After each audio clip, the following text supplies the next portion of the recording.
আমি এবার তৈরি দুটো সিনেমা দেখেছি, তাণ্ডব দেখেছি এবং আমাদের উৎসব দেখেছি। অসম্ভব ভালো লেগেছে। এক্সপেকটেশন তো ছিলই যে এটা খুব ভালো কিছু একটা হবে, বাট আসলে বেয়ন্ড ভালো কিছু হয়ে গেছে। মানে এটা তো অন্য কিছু। সাকিব খান তো আসলে ডে বাই ডে নিজেকে যেভাবে ডেভেলপ করছে এটা আসলে মুগ্ধ হয়ে দেখার মতো। তাণ্ডব তো আসলে রাফি ক্যাটাগরি, রাফি যেভাবে বানায়, রাফির স্টাইলে এই সিনেমা, এটা তো রাফি বানাবে আমরা এটা বুঝতেই পারছিলাম। তো সবকিছু মিলে ভালো লেগেছে। জয়া পাওয়াস ফ্যান্টাস্টিক। আমাদের নাটকের মেয়ে হিসেবে যাকে বলা হচ্ছে সবসময়, আমাদের সাবিলা ভীষণ ভালো করেছে। তৈরি দুটো সিনেমা দেখেছি, তাণ্ডব দেখেছি এবং আমাদের উৎসব দেখেছি।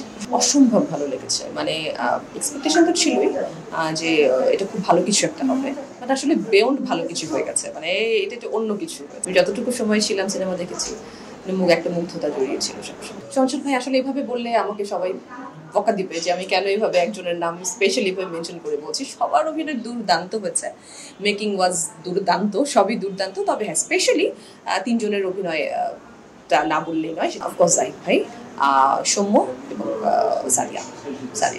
তাণ্ডব তো আসলে রাফি ক্যাটাগরি, রাফি যেভাবে বানায়, রাফির স্টাইলে এই সিনেমা, এটা তো রাফি বানাবে আমরা এটা বুঝতেই পারছিলাম। তো সবকিছু মিলে ভালো লেগেছে। সাকিব খান তো আসলে ডে বাই ডে নিজেকে যেভাবে ডেভেলপ করছে এটা আসলে মুগ্ধ হয়ে দেখার মতো। জয়া পাওয়াস ফ্যান্টাস্টিক এবং আমাদের নাটকের মেয়ে হিসেবে যাকে বলা হচ্ছে সবসময়, আমাদের সাবিলা ভীষণ ভালো করেছে। সবার কাজ ভীষণ ভালো লেগেছে। এখন অরিজিনাল সিনেমা থেকে আসা কয়জন আছে?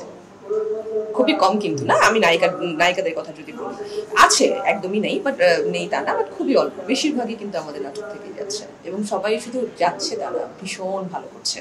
এবং আগে একটা সময় মনে হতো নাটকের মেয়েদেরকে নিয়ে কাজ হচ্ছে, হলে কয়জন যাবে, বাট দেখেন নাটকের মেয়েদেরকে নিয়ে কাজ হচ্ছে এবং তাদেরটাই হল উপচে পড়ছে দেখার জন্য। সো জাস্ট সিনারিওটা টোটালি চেঞ্জ হয়ে গেছে।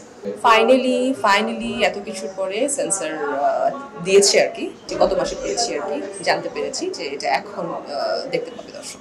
এখন সেন্সরে আটকে ছিল, বিগত গভর্নমেন্টের আমলে সবাই জানেন, তখন সেন্সরে আটকে দিয়েছিল এবং একদম ব্যান্ড সিনেমা ছিল।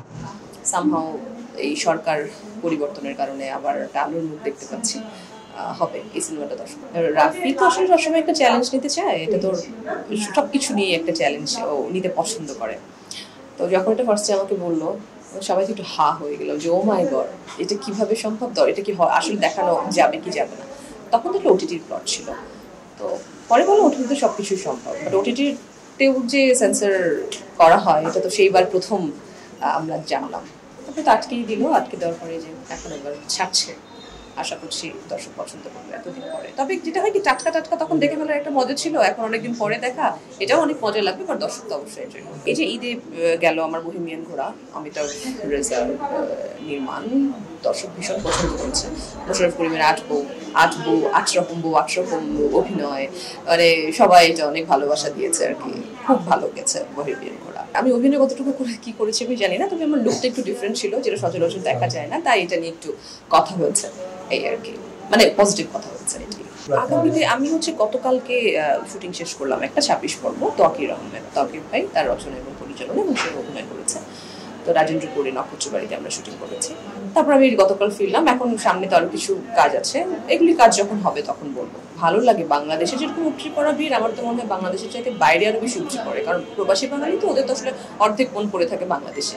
ওরা শুধু বাংলাদেশে কি হচ্ছে ভালো কিছুর জন্য মুখিয়ে থাকে। তো যখনই কোনো সিনেমা যায়, তারা তো আসলে ভালো সিনেমা, সব সিনেমার জন্য যে দর্শক উপচে পড়ছে তা না, যখনই ভালো সিনেমা যায় দর্শক উপচে পড়ে এবং ভীষণভাবে এনজয় করে প্রত্যেকটা সবকিছু। বাংলাদেশের হল থেকে তো প্রযোজক টাকা তুলতে পারছে, বাইরে থেকে অনেক টাকা তুলছে, যেটা আমরা দেখতে পাচ্ছি, জানতে পারছি। হ্যাঁ, অনেক দূর অবসর, অনেক ভালো হচ্ছে, যাচ্ছে, ভালোর দিকে যাচ্ছে।